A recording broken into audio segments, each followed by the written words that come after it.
Huddle with your host, Terry Hanratty. I'm Dave Torromeo, and Terry, it's the Super Bowl, and it's that time, but how are you, first of all? Good. I've a little rundown. I thought I had a COVID again. Yeah. Then I thought maybe I had that RSV, which I don't know much about, but I've come up negative on both, but I do have pneumonia. So my voice may be a little tender this morning, but we'll get through this thing. We'll get through it and hope you feel better, and obviously at least you know what you're dealing with, and sometimes that's the biggest part, is just knowing what you have or what you don't have. So get well, enjoy your weekend, and get healthy. And so you have something on your mind you want to share, and let's get right to it. Yeah, I think it really has stuck with me for quite a long time here. Yeah. I have many heroes in my life. Not a ton, but several. And my mother, father, and Ara Parsegian, prior to the three people that I was mentioned. There's others, but I think I have a new one, and this woman, Riley Gaines. I mean, I watch her on many shows and fighting for something that they already have and they deserve. Right. These women's rights. I look at this thing and I say, well, how are these men competing? The sport itself is, it's difficult. You got a guy who's ranked number 400 in men's. Yeah. Then he comes to a women's sport in swimming, and he's number one in the world. Yeah.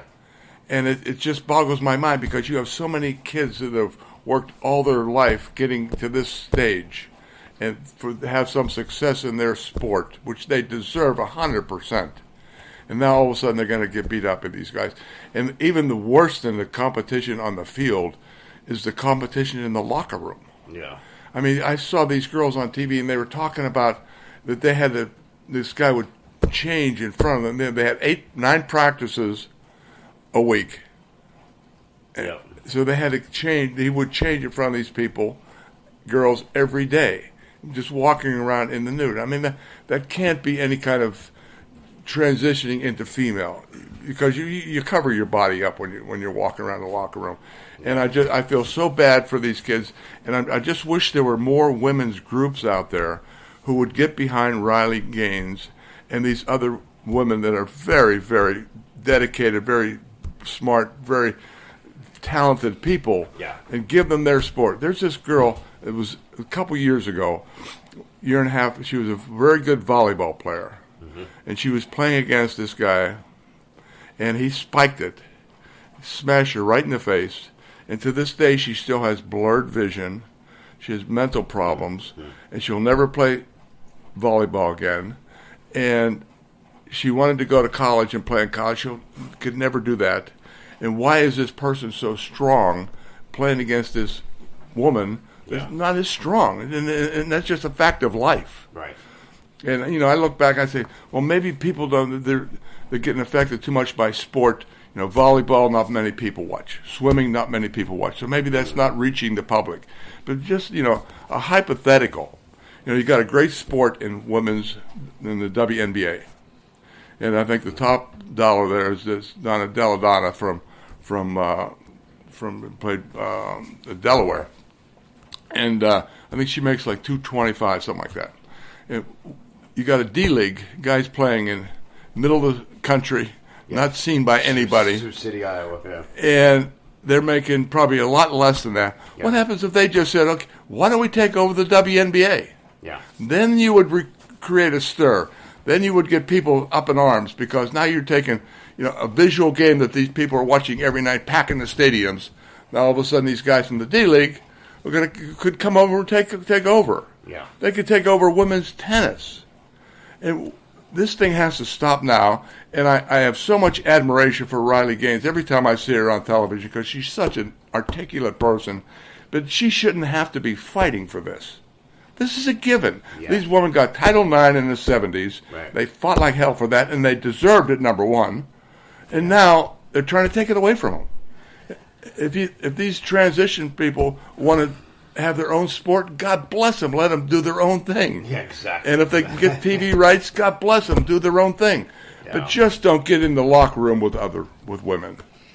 I totally agree with you. I just wonder. There are a ton of women's groups out there. There's the Women's Sports Foundation. There's a ton of equality groups out there. I just wonder why they are so silent on this and why they aren't taking up the fight for Riley and others. Because listen, you could put a tail, tack a tail to your butt and floppy ears to your head and call yourself a dog. You're not a dog, okay? So at the end of the day, this has become a problem, and it's a real problem. And God forbid, these people were, their kids or them specifically were involved or affected by this. So somebody needs to step up and say this is wrong. And I think that's what Riley is doing. And that's what you're saying. I could hear the angst and the anger in your voice, and I totally agree with you. So it's a sad state of affairs, but here's the saddest part for me is that it's all done in the vein of political correctness. We all have to be politically correct, and that's the whole thing, and not tiptoe around, and not say what we believe or how we feel, or God forbid that we have a belief in something you don't have a belief in. You don't want to believe in God, that's fine. I have no problem with that. That's your decision. Everybody do their own thing, but just don't tramp on someone else's feet. That's the key. Okay. Well, we got that out, and I appreciate your bringing that to our attention. And hopefully, somebody out there hears this and agrees, and maybe we can get some more momentum for Riley and that group. So, very good. Transition to Super Bowl, or it's quite a different leap, but I think a leap that we can make. Okay. But it's. I saw some things this morning. Remember last week we talked about when I played my first Super Bowl, it was Super Bowl 9. Yeah, it's a long time ago. But the ticket face value was $25. Yeah. Well, I just saw this morning that the cheapest seat for this Super Bowl is $8,000. Yep. Most expensive is $44,000. That's more than we made back in the day. Yep. For one ticket. And it was then a suite, which they said that McCaffrey and Kelsey said that they were not going to buy boxes because they were $2 million a box. It's out of control. I can't see Taylor Swift just sitting in the stands though. I'm sure she could afford that box. She can afford it, but that's the point. Is that who they're catering to? Is the multi-billionaire, entertainer? Oh, it's the quietest game you ever play. Exactly. These are not the real fans are not there. They can't be there. That's they can't be there. And if you go to a playoff game, I mean everybody should, and it's just mind-boggling how noisy it is. Then you go to a Super Bowl, and you can hear a pin drop. It's antiseptic. Because no one really cares. Everybody's there for the event. They're there to be seen. And they're be seen, and they can afford the $44,000 ticket. Yes. And they're just there to have a good time. And they've been there for a few days, and they're having a great time all week long in Vegas. I find the game, even watching it on TV, to be one of my least favorite games to watch. I mean, there's just too much else going on. I don't care about the halftime show. I don't care who's there. I want to see a football game. And at the end of the day, I think it's become to a point where they're ruining the game. Well, the pregame starts about dawn. Yeah, it starts I think tonight. So you're right. So it's been all 2 weeks, but the actual pregame show, and it used to start an hour before the game. Now it starts at dawn. So it's to your point, I had a friend of mine, Todd Lavieri from town. I don't know if you know Todd. I know Todd. Todd's a good man. He's a Patriots fan, so. He was at a Super Bowl. He was at the Super Bowl 7 years ago, and he posted something on Facebook about. I can't believe it's been that long, because George W. Bush tossed the coin. And I said, think about this. I'm a Jet fan, and I went back and I looked at Super Bowl 3. First of all, I don't think anybody tossed the coin except for the referee. It was probably a quarter or $50, which the winning captain probably put in his pocket as part of his compensation. Right? So here's the funny thing. So they had. The halftime entertainment was the Florida Atlantic University Marching Band. Yeah. Okay, think about that. And they were good. And a 30-second spot in the Super Bowl was $55,000. Well, that doesn't buy you a nanosecond now. I mean, nothing. So, it's a big difference. I get it. But to me, being a Jet fan, I just sit there and go, okay, really, you think about the Jets. They've been in one Super Bowl and they won it. And I get it. Detroit has never been there. Cleveland's never been there. So... But that's actually before man walked on the moon. So, Yeah. so it's if you put it in that perspective. So, but there's a lot of hype for this game. I do think it'll be a good game. Well, right now, Yeah. before we get into the game, Yeah. the 30-second commercial, Yes. 30 seconds is $7 million. $7 million. Yeah. That's $223,000 a second. Second. That's what I said. You can't buy a nanosecond. That's yeah. So the problem for me is, quite frankly, even the commercials are it's like, what the hell was that even for? And some of them are so bad that they paid so much money for the time and so much money to their agency, and they just overthink it. You know what? Give me a horse. Give me a dog. Give me, one of those moments. Give me the Clydesdales. Yeah, give me the Clydesdales. Give me the puppy bowl. Yes. And you know what? I'll pay attention, and then you can put your logo up there, and I'll say, "Oh, it's great," right? But you try to get too cute. Not everybody has the same sense of humor, so you're not gonna right off the bat. You're gonna be 50-50 at best if you try to do humor. Yeah. Oh, So, yeah. because So people, it's an interesting thing because Yeah. you can't screw up. If Yeah. you screw up, you're going to lose your job. yeah, Because right. there's a lot of money involved, and Exactly. Bud Light's trying to make their comeback. So Well, yeah, we'll see what they supposedly they have a 1-minute commercial that is supposedly No. win back the whole country. I want to see that one though. Yeah.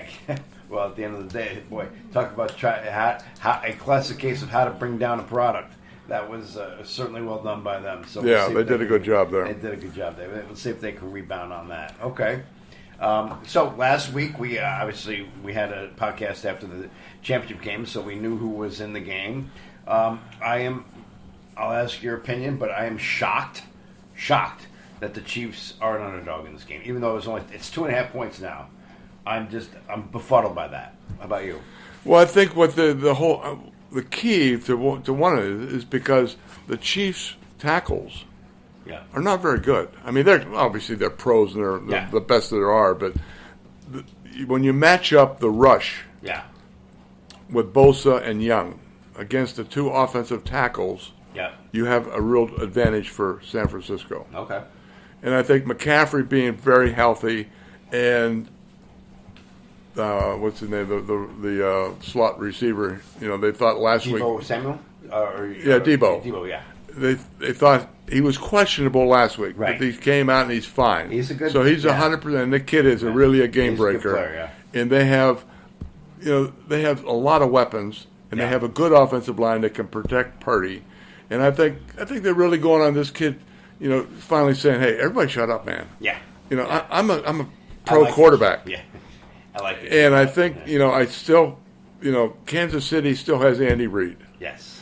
And they have Mahomes, and they have Kelsey. Right. And please, The everybody, check get dogs, off yeah. get off the romance with Swift and right. Kelsey. It is- Neither of them have done any wrong to anybody. No, just it is. Listen, they're catering to a different audience. Yes. They realize, And that it she's- works. It does work. You see her merchandise Yeah. for that jacket. It's like so Yeah. Insane. incredible sales She on it. is an influencer to the nth degree, and I get that. I respect that as a business person. I understand it, and I understand why people like it and why some people don't like it. Because some people I want to see the game. I don't want to see the booth every time. But And I think a lot of people are betting on San Francisco because they want a different person in there. Oh, I see. Maybe All right, not just so- the talent of the team, because Kansas City is very good. I mean, they can. Mahomes is, he's really healthy. Yeah. And it's going to be, hopefully, remember that stretch we had of Super Bowls that were all blowouts? Yes. And Yes. they were having trouble selling advertisement for fourth quarter of the game, Right.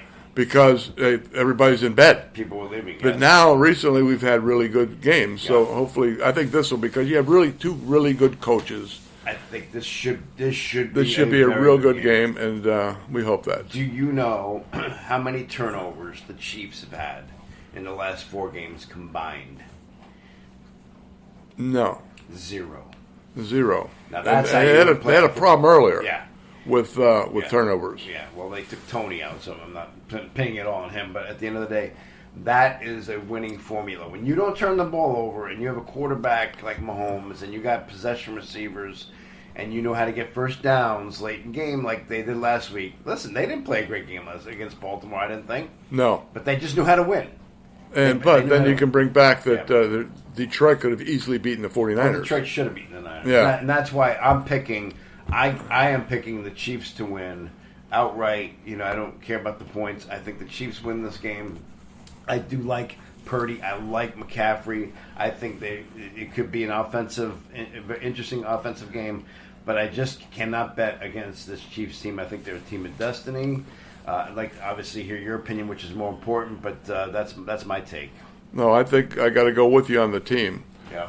I've been a Kansas City fan for a long time. Andy Reid is a really good guy. I like him a lot. I think he's a brilliant offensive coach. Yeah. I think he's a brilliant play caller, and I think the innovation he has. Yep, I agree. And so I think it's going to be a high scoring game. Actually, there you go. So here's the thing. I'm going to say 35-28. 35-28 Kansas City. So yes. All right. So that is a high scoring game. For a Super Bowl, that's a high scoring game. It is, and I think the Chiefs have a good defensive coordinator as well, Spagnuolo. I think Brock Purdy being in his first Super Bowl, and I give the kid a ton of props. I just think maybe especially at the beginning of the game, sometimes it takes these guys maybe a quarter to get adjusted.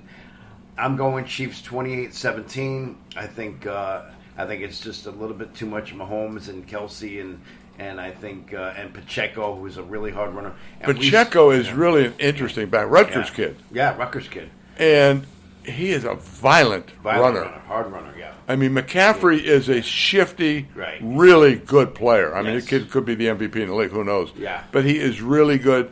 But it's the different styles in running. I mean, he's a real classic cut here, cut there, and take off. Yeah. Pacheco, I think he runs low. He absorbs contact so well, right. And he keeps those legs going, and he's a tough kid to tackle. Yeah, a tough kid to tackle, and if you do tackle him, you did, because he's like you're saying, he's hitting you. He is so impressively good at that hard run, hitting the hole and just running hard. And remember also, if you look back at the Green Bay and Detroit games, both teams could have beaten San Francisco.